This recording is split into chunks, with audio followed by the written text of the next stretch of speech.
Bracing for a strike at the LCBO. We're now just hours away.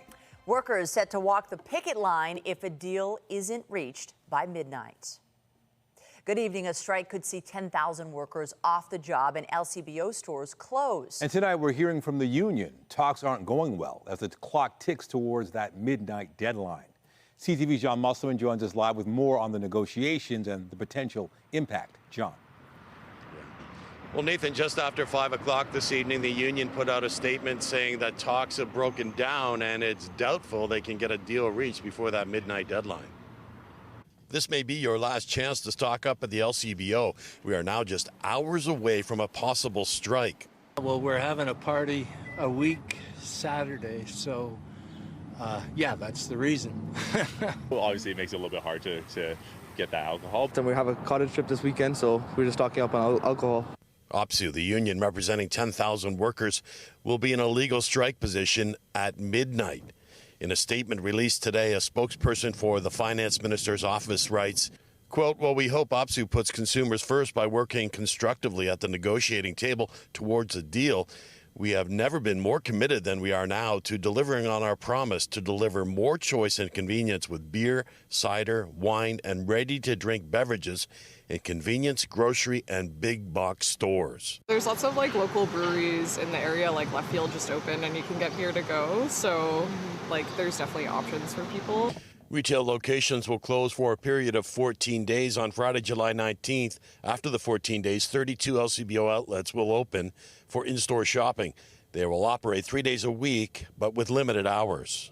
Meanwhile, the Ontario Liberal critic for skills training says the LCBO workers deserve job security, livable wages, and fair treatment, and Doug Ford needs to do the right thing and come to a fair deal that respects workers. The LCBO does a good job as it stands, and those people need work. The union says it's fighting for higher wages, more full-time positions, and it opposes the expansion of alcohol sales at more retail locations. Now, the union is scheduled to speak right now. We're going to send you to that news conference, Michelle, and we can find out what's going on. That's right. Thank you, John. Let's listen in live as we speak. OPSEU holding, the union representing LCBO workers, holding this news conference. Let's listen to what they have to say. Frontline LCBO workers are proud that the revenues we help to generate give back to communities all across Ontario. We know that LCBO is Ontario's best kept secret, and we're fighting to protect it. We've been very clear that we will not back down in our fight for a strong future for the LCBO and the public services funded by LCBO revenues. We put forward a plan that would see the LCBO grow with Ontario so that our public revenues grow too. We told Premier Ford he was welcome to our bargaining table and to avoid a dry summer by making a fair offer. We see the writing on the wall. Under Ford's plan, we could lose thousands of jobs and millions of dollars in public revenues. We said that to the employer, and you know what they said back? We can't guarantee your future. We understand that a strike is disruptive. We encourage everyone who is feeling frustrated to call on Ford and tell him not to ruin the summer and get back to the LCBO bargaining table with a meaningful commitment to a strong future for the LCBO. We are certain that if we had been bargaining with our employer, not the Premier, we would have reached a deal and this strike could have been avoided. I'm going to hand it over to JP Hornick. JP?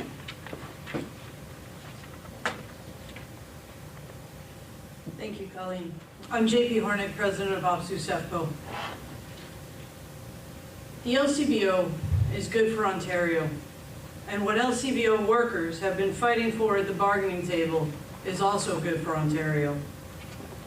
Good employers invest in their employees, but good governments invest in their province. The LCBO, however, has rejected our vision for the future of the LCBO and refused to propose a better way forward to keep it public. And Ford's happy to give away Ontario's crown jewel.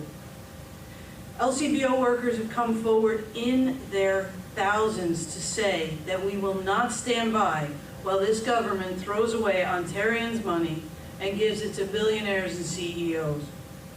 Throughout negotiations, this team proposed an alternative plan to Ford's Alcohol Everywhere scheme and made it clear to both Premier Ford and the LCBO that the workers were ready to strike for it. We want the LCBO to grow with Ontario. We want the LCBO to be able to deliver the convenience that Ontarians want, because that's how we protect the revenues that fund our public services like healthcare and education. That's how we support good jobs in every community across this province. We told the Premier not to ruin everybody's summer, but he went ahead and closed the Science Centre, and now he's forcing a dry summer upon Ontarians by refusing to offer a deal that would be good for the LCBO workers and also for Ontario. Because when you buy from the LCBO, including spirit-based ready-to-drink beverages, that's what should help build Ontario. The revenues from those sales should stay in the public coffers. They shouldn't help billionaires buy another yacht. Our plan would also support good jobs at the LCBO and in our communities. Having more permanent part-time and permanent full-time job opportunities means greater product knowledge, but even better customer service. It's what these workers do best. Right now, 70% of LCBO workers are casual. They don't have guaranteed hours. And that means most won't have access to benefits, and there aren't opportunities to move into permanent part-time or permanent full-time positions. 70%. That is no way to run a business. We want a better future for our members, yes, but we want to make sure that the LCBO can grow and modernize with Ontario. We want a better Ontario, one that is centered in a safe, productive... You are listening to a live news conference by the union representing LCBO workers. We can tell you that talks have broken off. They had been at the bargaining table today ahead of the 12:01 deadline, but it is clear they do not have a deal. They are no longer at the table, and what that means is work action will begin at midnight. Workers will strike. They are asking questions right now. We're going to leave it here, but we will have more details for you a little later. At issue with this union is really the expansion of alcohol sales in this province. They wanted a guarantee, they said, from the Ford government of jobs in the future. They said they didn't get that. We're working to get the other side of this, the province's side as well. So we'll leave it here for now. But the big news is that talks have broken off and an LCBO strike is indeed going ahead. Our coverage also continues online. For more information on what you need to know about the LCBO strike, head to our website, ctvnewstoronto.ca. We'll be updating it as we speak. Also tonight, the summer may be hot, but home sales in the GTA are cool. The numbers are in for the month of June, and rate cuts don't seem to be having an impact. We'll explain later in the newscast. But first, are some Toronto neighborhoods dealing with a growing rat problem? A couple of city councillors think so, and they want a plan to deal with the rise in rodent infestation. CTV's Beth McDonnell is live near Eglinton and Dufferin tonight and joins us with the details of that story tonight. Beth. Michelle, when the ground shakes at a construction project, rats are leaving their habitats and roaming out into neighborhoods. And on top of the ick factor to this, rats can also carry disease and they can cause damage to infrastructure. And now 2 city councillors say it's time to deal with the rats. Rats are roaming thanks to the rumble of construction, disrupting their habitat, sending them into residential areas and small businesses. We see them running around and it's disgusting. The Nut House owner, Liza Lukashevsky, says rats have been a problem in the Bloor and Lansdowne area for years. The situation getting worse because of construction and people littering food on the sidewalk. So you see them, especially late at night, crossing the street, running around in the sidewalks, burying into the sides of stores, trying to get in. And a lot of residents on the streets, especially near the construction sites, are getting rats that are literally jumping around, frolicking in their yards. It's really about getting ahead of the situation. Davenport City Councillor Alejandra Bravo says while there's a citywide problem, she's getting more calls about rodents. Along with Councillor Amber Morley, the pair are proposing the city develop a rats reduction strategy ready for the latter part of 2025. She says as more housing is built and with warmer winters due to climate change, we'll be seeing even more rats. There's a bunch of different pieces that have to do with what staff are going to look like as some options. One of them can be construction management. So if you're going to build, you have to have a plan for the rats that are going to be released into the world. Also a priority, she says, updating animal service responses when it comes to dead rats, food and waste storage and disposal practices, and dealing with aging infrastructure which can create breeding grounds. Orkin Canada says it receives more calls when development begins and traps could go in before digging. It agrees the strategy must go beyond construction. What's happening with homeless camps or protest camps? What's happening with residents that leave garbage bags out for 2-3 days prior to pickup? Without a city plan, business improvement areas in Bloor Court and Bloordale are also trying to get ahead of the rats. Inspired by a program on Queen West, it installed around 100 rat traps. Anecdotally, a lot of thank yous. It's a really important program, we think, and a lot of small businesses do appreciate it, and it just adds value to what we're trying to create safe main streets for people to come and enjoy. While Lukashevsky manages by having exterminators and keeping everything super clean. We really don't need a year of people being consulted because it's pretty easy how you deal with the situation. She says a plan is good, but action is needed as soon as possible. Some of the ways I learned today to keep the rats away is not to feed the pigeons and not to have bird feeders. Councillor Bravo says big cities like New York and Washington have these rat reduction strategies, and Ottawa and Peel Region are also working on programs, and so it's important Toronto have one too. Reporting live, I'm Beth McDonnell. Now back to Michelle. Thank you, Beth. Appreciate it. Now let's turn to a much more pleasant topic, the weather forecast. A live look outside, and you can definitely see the cloud cover. It's been building today, but we did get a nice dose of sunshine today, along with, I'm sure you noticed it, a solid dose of heat and humidity, and there's more to come for your Friday. Let's bring in our Jessica Smith for a look at the current weather conditions, and there is still the potential of a thunderstorm. What are you seeing? There is. We have the right ingredients, right? And we're holding on to that. The warmer air at the surface, the cooler air aloft, and a wind shear, that is the right recipe for pop-up showers. The bulk of it, though, staying a little bit further south of us and north of us. But the potential, the ingredients are there as we head into the evening. Similar to yesterday, we could see a pop-up shower, and then it's gone relatively quickly. It remains really warm outside. We're still sitting in the upper 20s, feeling into the 30s, and not much changing as we head into the early afternoon. We'll have more on the hurricane and everything else coming up a little bit later on in the show, but we are tracking the storm still as it makes its way towards Mexico. We'll have your full forecast for that and here at home coming up, but right now back over to Nathan. All right, thank you, Jess. Still ahead, Hurricane Beryl's path of destruction, churning towards Mexico as Jamaica and other parts of the Caribbean assess the damage and loss of life. There's lingering concern this evening in Mississauga as the search continues for a trio of suspects accused of carjacking a mother and her child. Just before 7 yesterday evening, Peel police say they were called to a parking lot of the Heartland Town Centre. They say 3 people approached the victim as she was getting into a white BMW with her child. Neither was inside the rental vehicle when 2 of the suspects drove away with it, while a third left in a black sedan.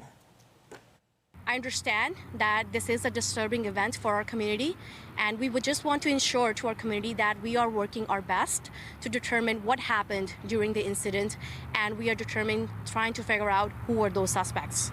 If anyone has information who were in that area or may have a dash cam footage or he may have seen something or heard something, we encourage you to contact us. The Peel Police Central Robbery Bureau has taken charge of this investigation. No injuries were reported.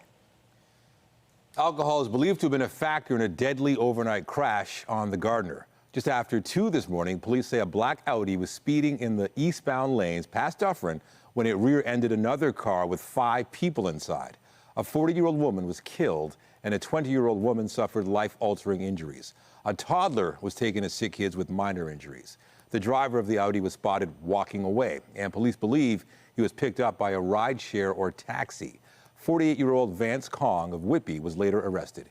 He's charged with impaired and dangerous driving causing death and leaving the scene of a fatal accident.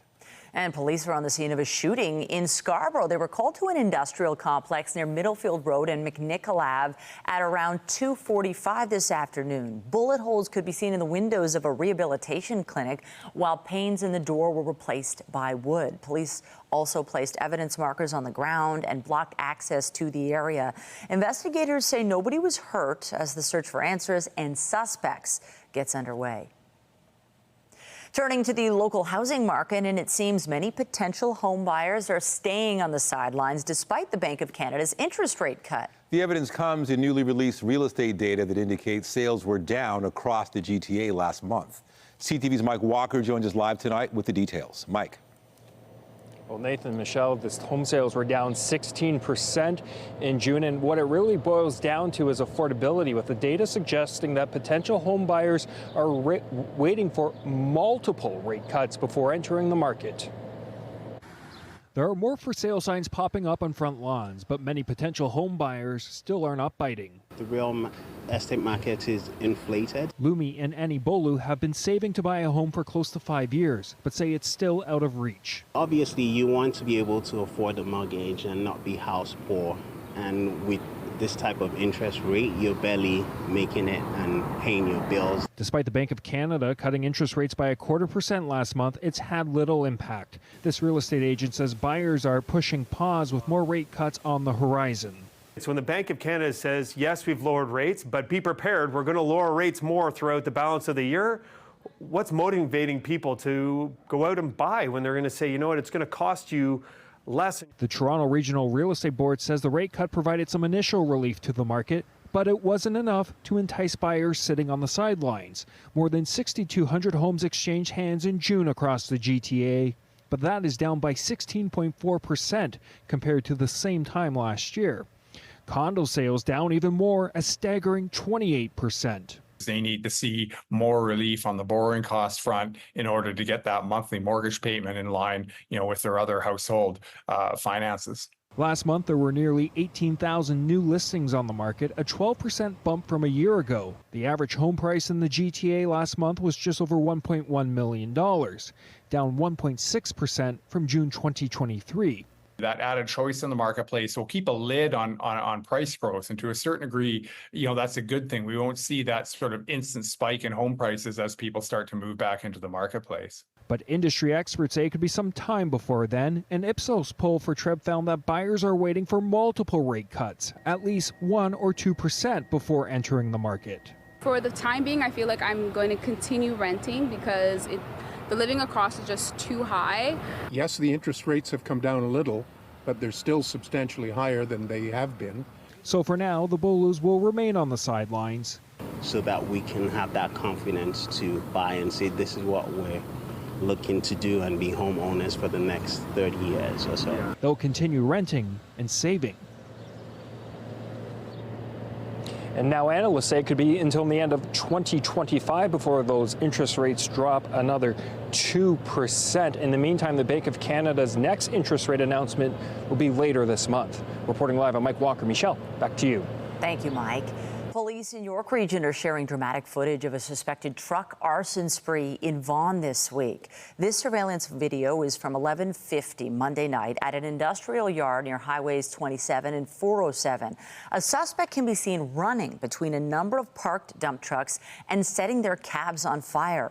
Emergency crews found a total of 6 trucks ablaze when they arrived and put out the flames. No injuries reported here. Now police are hoping to speak with any potential witnesses or anyone with footage of the area around the time of the incident.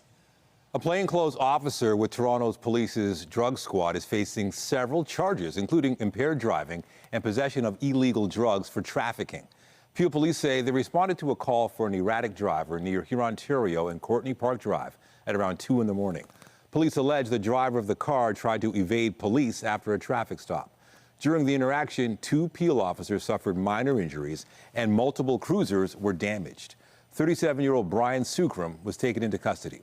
He's facing a number of charges, including dangerous operation, failure to stop after an accident, operation while impaired, possession of methamphetamines for the purpose of trafficking, and possession of cocaine for the purpose of trafficking. Toronto police confirmed Sucram's arrest and say he's been suspended with pay. Sucram is a 13-year veteran of the Toronto Police Service. Hurricane Beryl is now responsible for the deaths of at least 9 people. The latest fatalities were in Jamaica, which avoided a direct hit by the Category 4 storm, but is still reporting widespread damage. Beryl has now been downgraded to a Cat 2 as it churns past the Cayman Islands. CTV's Sarah Plowman has the latest. Beryl is soaking the Cayman Islands. They did not face a direct hit. There are some areas that the surge did, destroy some property and come out the roads. Overnight, it lashed Jamaica, knocking out power for hundreds of thousands, flooding a historic bridge. A woman reportedly died after a tree fell on her home. But Beryl blasted by south of Jamaica. Its prime minister believes his country was spared the worst. The damage was not what we had expected, and so we're very grateful for that. But there was damage nonetheless. The same storm devastated parts of Grenada and St. Vincent and the Grenadines. Most of the buildings on Union Island were destroyed or damaged. It was a scary experience. Concrete buildings collapsed. Everything is gone. Everything you can think about is gone. People are homeless, they need food, they need water. The Red Cross is on the ground across the region. More supplies will be sent from Canada. So in places such as Grenada, St. Vincent, and Barbados, hygiene kits and blankets are already being distributed. Mexico is next in line. Canadians and resort communities there are bracing. Know what to prepare for and how to soothe my nervous system a little bit. And so, yeah, we're just doing what we can. And then all you can do is see what happens, essentially. Canada is again tonight warning people to avoid non-essential travel to the east coast of the Yucatan Peninsula as the storm approaches. Sarah Plowman, CTV News, Fredericton. In the Middle East, there's been some movement in efforts to reach a ceasefire and hostage release deal between Israel and Hamas. Israeli Prime Minister Benjamin Netanyahu is sending a delegation to resume stalled talks, and a source in the Israeli negotiating team says there is a real chance of achieving agreement after Hamas made a revised proposal. The source described it as a very significant breakthrough. But in a phone call to U.S. President Joe Biden, Netanyahu repeated his position that Israel would only end its war in Gaza when all its objectives had been achieved. Israel received Hamas's response yesterday to the proposal made public by Biden at the end of May. An exit poll released moments after voting closed in the UK today suggests the Labour Party is on track for a huge majority. Voters cast their ballots after the Prime Minister called an early election. CTV's Mike Lecouteur reports. There is a feeling of inevitability across the United Kingdom today. Many believe it will be a Labour Party landslide. The only question is how much of a majority Keir Starmer will carry. The polls opened at 7 a.m. and the counting is expected to continue well into the night. But some Brits do plan to stay up until 2 a.m. when the results start to roll in. This London polling station in Brixton had a steady stream of people lining up to cast their ballots. Labour's leader voted this morning with his wife in North London. Since becoming leader 4 years ago, Starmer has moved his left-leaning party towards the political centre in an effort to appeal to more people. He's even frozen out elements of the far-left, more socialist wing of his party, and it seems to have worked. His promise is to have a government for working people.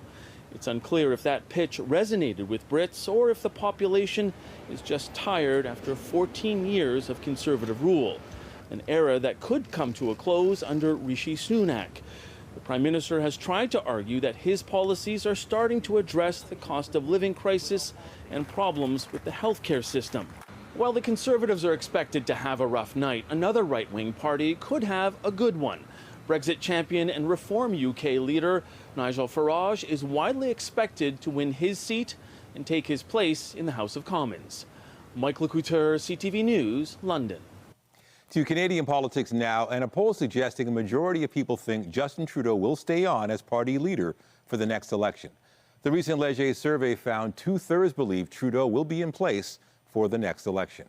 1 out of 3 think he'll step down before the end of this year, with many of those saying it'll happen by Labor Day. 25% believe Trudeau's doing a good job as Prime Minister. Questions about his future have swirled for months as the Liberal Party trails the Conservatives by a substantial margin in the polls. Those questions intensified after a Liberal stronghold in Toronto was won by the Conservatives in a by-election last week.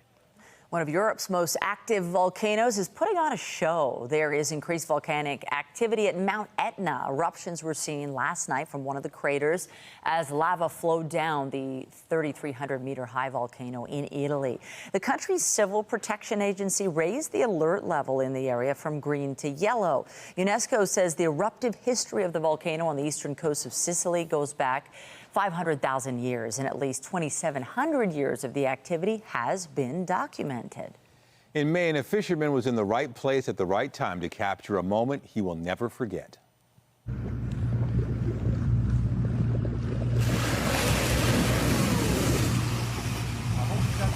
I got it, Dick.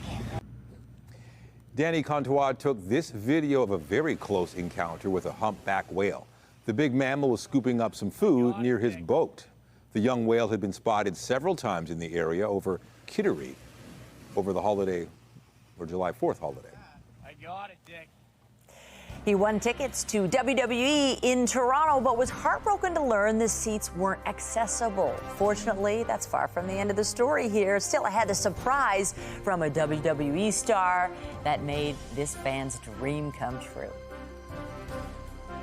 I'm Pat Foran. Coming up on Consumer Alert, a pricing strategy used at a major Canadian grocery store is being scrapped after customers complained it was unfair. No Frills is getting rid of its multi-buy offers, which force people to buy more to save more. I'll have that story just ahead. No real surprise, another really hot day. The hot spot today, Hamilton at 30 degrees. That's where we were yesterday. And we had another day that was above seasonal, and then you factored in the humidex, and it felt close to 40. Another warm one as we round out the work and school weekend, and the chance of rain not going anywhere. Coming up, I'll have your full forecast, and stay with us. We have another full night of great shows for you right here on CTV.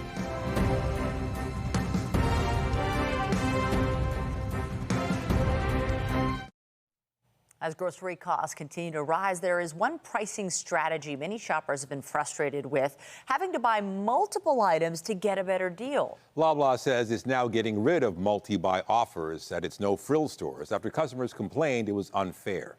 Here's Pat Foran and Consumer Alert.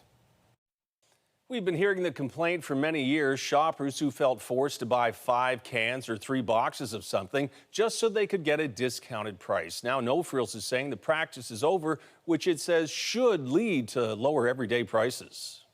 Loblaw recently had to deal with a boycott of its stores by some customers, upset the company was making record profits at a time when grocery prices were rising. Now, at least with its No Frills brand, it's changing one policy some consumers love to hate. They didn't like the multi-buy program. So what we've done is we've dropped it. I don't want to buy 2 or 3 granola bars. I just want to purchase the one. In a statement from No Frills, the company's president said, "Our customers told us they don't want to have to buy more to save more. Instead, everyday low prices extend to individual items, making it more affordable." There were some families and people that buy in bulk that liked the multi-buy deals, but there were also single people and seniors who felt they were being penalized if they only wanted one item. In order to get a deal, if you have to buy more, that's not fair. There really isn't much savings to it, and all you do is spend more money. There was also a concern people were buying food they didn't need, which could lead to more expired products and food waste. You're basically treating everyone the same, but is that treatment better for everyone? Time will only tell. Food professor Sylvain Charlebois says while getting rid of multi-buy offers may seem like a good idea, he says it's not clear if it will make groceries cheaper.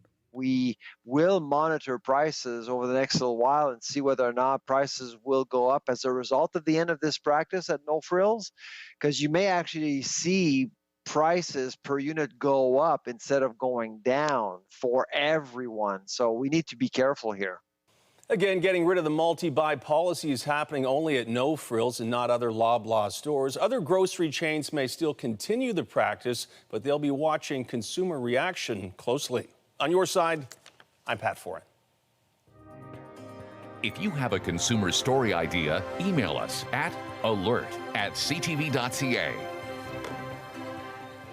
All right, talking about the forecast, hot and humid. Those are the words of the day. Makes you appreciate air conditioning. Yes, not too bad at all. Although I find if you're outside for hours in this, you start to kind of get used to it, and then you go into air conditioning and you're kind of cold. It's a shock to the system.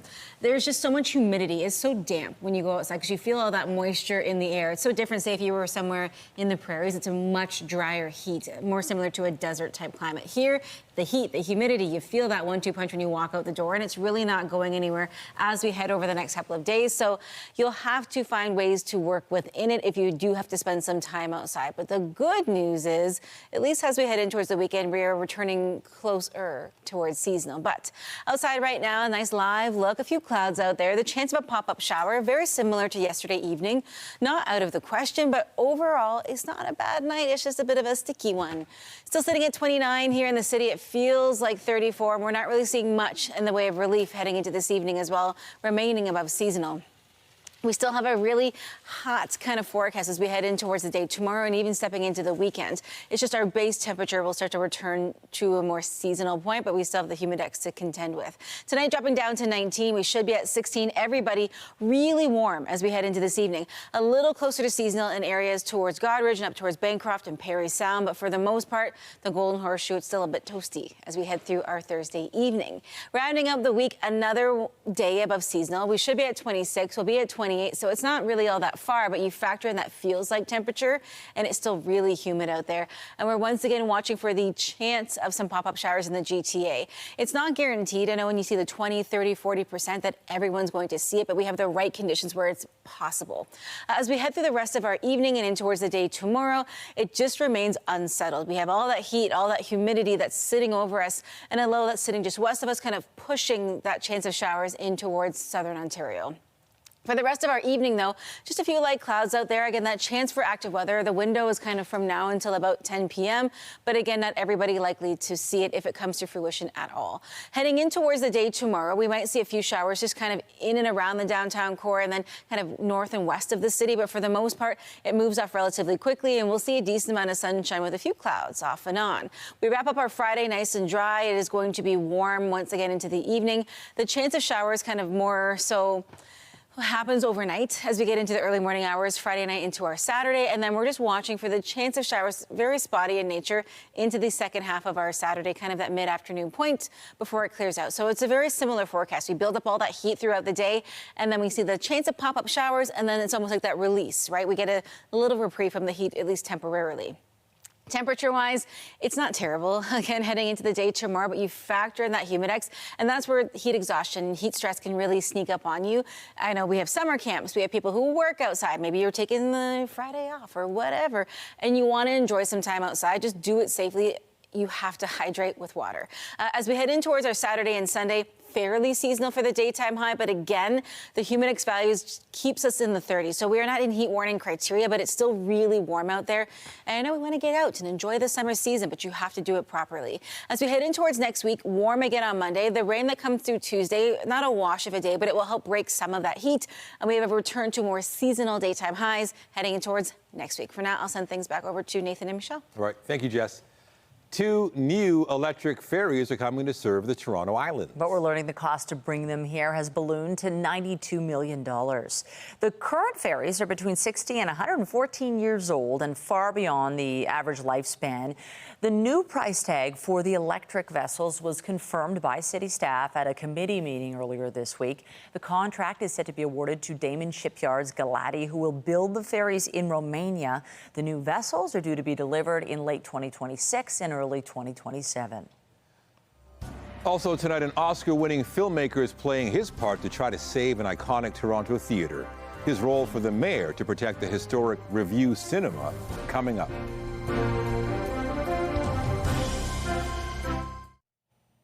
It was a dream come true for a wrestling fan from Guelph who won tickets to a major WWE event at Scotiabank Arena this weekend. But his hopes were quickly dashed when he found out there was no room for his wheelchair. But as CTV's Spencer Turcotte reports, just when it seemed like he was down for the count, everything changed. That is amazing. We're thrilled you're excited for the event. Mike Ashkowe couldn't believe it after learning he had won 2 tickets through a Toys R Us contest to see the highly anticipated WWE Money in the Bank event in Toronto. He made his request right away for an accommodation. I need accessible seating. I'm in a wheelchair. This has got to, you got to know this first. And then Toys R Us said, hey, yep, that's cool. We got you covered. Only to learn the next day he wouldn't be able to go. Unfortunately, accessibility tickets are all sold out. We're terribly sorry for this. These tickets were secured for us through our vendor partnership quite some time ago. At this time, we can offer you the cash value for the prize, $301.99. My heart just sank. Deflated because he wouldn't be seeing his favorite WWE superstar. The one I really want to see is Cody Rhodes. I've been following him for a couple of years. When CTV News learned about the situation, we reached out to Toys R Us, MLSE, which owns Scotiabank Arena, and the WWE for clarity about where things went wrong. And then, during the interview with Ashkowe, a phone call came from the WWE. Spencer. Hey, how's it going? Is this, who is this?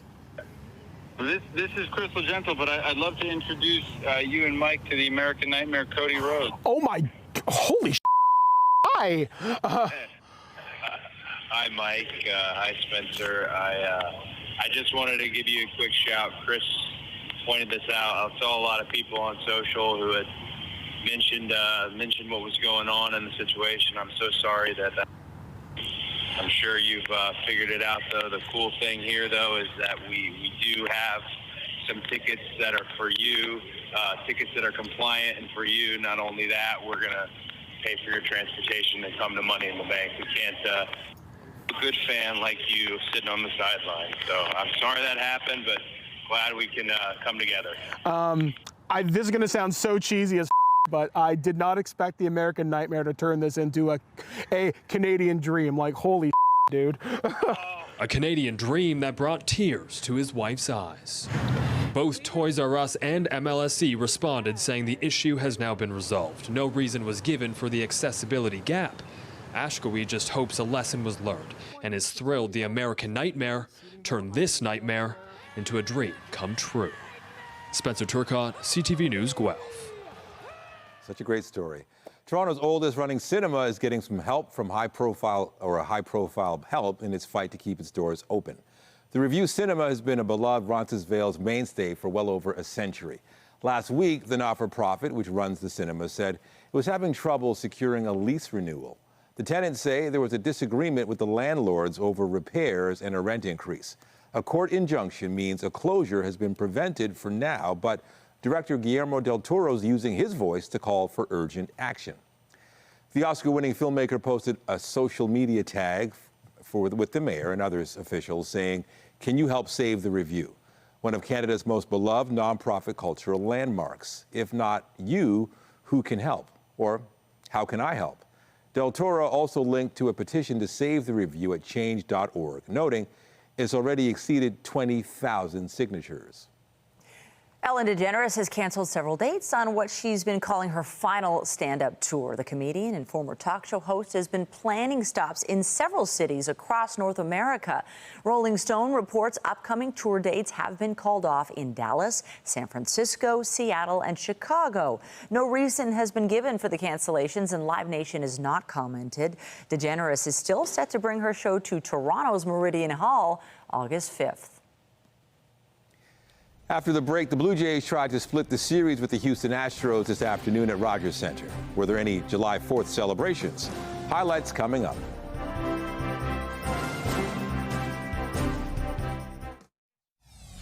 It is up to the employer and the government to decide how they want to respond to the strike, but I can tell you that our workers are going to be out there at 12:01 a.m. at warehouses, at any retail locations. Updating our top story, the union representing LCBO workers says talks have broken down and they are prepared to strike after midnight. CTV's John Woodward has been monitoring this story. He was at the news conference. John, is the strike inevitable at this point? Michelle, in a nutshell, the union says, yes, the talks have broken down. We were here at a press conference here in the Sheraton Hotel where they say they were meeting with government representatives and a mediator up to today. But to give you a sense of how far apart these sides are, they haven't even talked about wages and benefits yet. They've been stuck on the notion of the future of the LCBO, saying they do support the expansion of beer and wine into convenience stores and grocery stores, but draw the line at the expansion of spirits and spirit-based beverages, which they think would erode the role of the LCBO and it'd be an existential threat to their jobs. So what to expect tomorrow? Select stores are going to be picketed. The warehouses across the provinces will also be picketed, which is going to have a trickle-down effect to restaurants and bars. And on top of that, the government says that the LCBO stores will be closed for 2 weeks, starting tomorrow, and said in a statement, we encourage people across Ontario to take advantage of thousands of available options, including local breweries and wineries, undercutting the union's declaration that this will be a dry summer. Back to you, Michelle. CTV's John Woodward live for us. Appreciate that. He'll have more tonight at 11:30. In the meantime, you can keep up to date on this story through our website, ctvnewstoronto.ca, and download the CTV News app. A Donald Trump victory in November's U.S. presidential election could mean higher inflation. Andrew Bell of BNN Bloomberg has the latest in business. Hello there. The policies of U.S. presidential contender Donald Trump are seen as pushing up prices. U.S. bond yields jumped last week after a debate in which U.S. President Joe Biden was said to come off looking frail. Yields on bonds often rise when the market anticipates higher inflation. Trump has promised tariffs on foreign imports, especially Chinese goods, and he has talked about massive deportations, which would cut the supply of workers. The former president, who has repeatedly and falsely claimed that his 2020 election defeat was a result of fraud, would also slash regulation. That's seen as potentially good for banking, health, and energy stocks. On the markets, the Canadian dollar was at 73.46 US cents, up about 1/10 cent. WTI oil changed hands at $84.06, up 18 cents. Western Canadian Select Oil was at $67.10, up $1.11. And the TSX Composite ended the day at 22,244.02, up just over 20 points. U.S. markets were closed for the July 4th holiday. That's the latest in business. I'm Andrew Bell of BNN Bloomberg. The Business Report is brought to you by Canadian Western Bank, the bank built for business. The Toronto Blue Jays wrapped up their 4-game set against Houston this afternoon, looking for a series split. This is grounded up the middle and through. Springer will score. Jansen will score. It was a high-scoring first inning with both teams scoring 3 runs apiece. The Astros took the lead in the 5th and held on for the 5-3 win. The Jays will now embark on a lengthy West Coast road trip starting in Seattle tomorrow night. Coming up, there's a new top dog in the world of wiener eating. Just ahead, meet the man wearing the mustard yellow belt following a big shakeup in the 4th of July tradition. Tonight, breaking the ice ceiling. In sport and life, you can create whatever you believe in. A woman from Saskatchewan makes pro hockey history. We'll have that story and more later on CTV National News.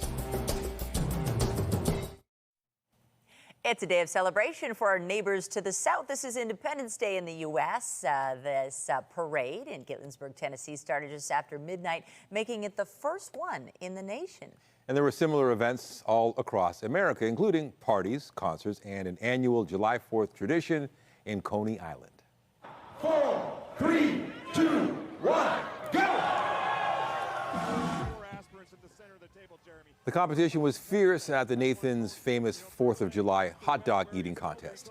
Competitors came from over a dozen states and 5 continents, all vying for the coveted title and $10,000 prize in money. Patrick Bertoletti of Chicago gobbled down 58 hot dogs in just 10 minutes to win his first men's title. Bertoletti said he practiced for 3 months in preparation to win the mustard belt. The reigning champ, Joey Jaws Chestnut, didn't attend this year over a sponsorship issue. This is just a dominating performance by Miki Sudo. New women's record. Earlier in the day, the defending champ in the women's division won her 10th title. Miki Sudo of Florida consumed 51 hot dogs in 10 minutes and set a new world record for women. The dental hygiene student defeated 13 competitors. Thousands of fans gather each year for the event outside the original Nathan's location in Brooklyn. How do you train for that? Lots of eating. A little more palatable now. No hot dogs, but lots of pancakes today for the unofficial start to the Calgary Stampede. I participated in as many breakfasts as I can. This is my first one this year. I regret I missed the other earlier Stampede breakfasts that there were this week, but this one is the kickoff to the Stampede as far as I'm concerned. People lined up to get a taste of the famous flapjacks. More than 200 pancake breakfasts will be held across Calgary throughout the 10-day festival that begins tomorrow with the annual parade. I like that's more normal eating. That looks all right. I'm hungry for that. And it looks like Calgary's getting good weather for the start of the Stampede. We have a little more unsettled stuff. I'm still shooketh by the hot dogs, but it's much nicer here. We're holding on to a lot of warmth. So if you're going to eat hot dogs, pancakes, or do any kind of eating inside or outside, it's humid, so just add water into that. The good news is, as we head in towards at least next week, we do see a bit of a return to more seasonal weather, but we still have a humidex that we have to contend with. So keep that in the back of your mind. This humidity not going anywhere as we step throughout the end of the week and in towards the weekend. The chance of showers remains because we have those right ingredients for some pop-up thunderstorms. 'Tis the season. We're into the summertime. It's still 29. It still feels like 34, and we're looking at warmth. For the kids tomorrow at camp, extra water, again, a good idea. But overall, guys, not bad. Thank you. That's it for us, but join Omar Sajidina at 11 tonight for CTV National News, followed by Zarada Alman with our next local newscast at 11:30. Meantime, coverage continues on 2-4 and online at ctvnewstoronto.ca. That's it for us. Have a great night.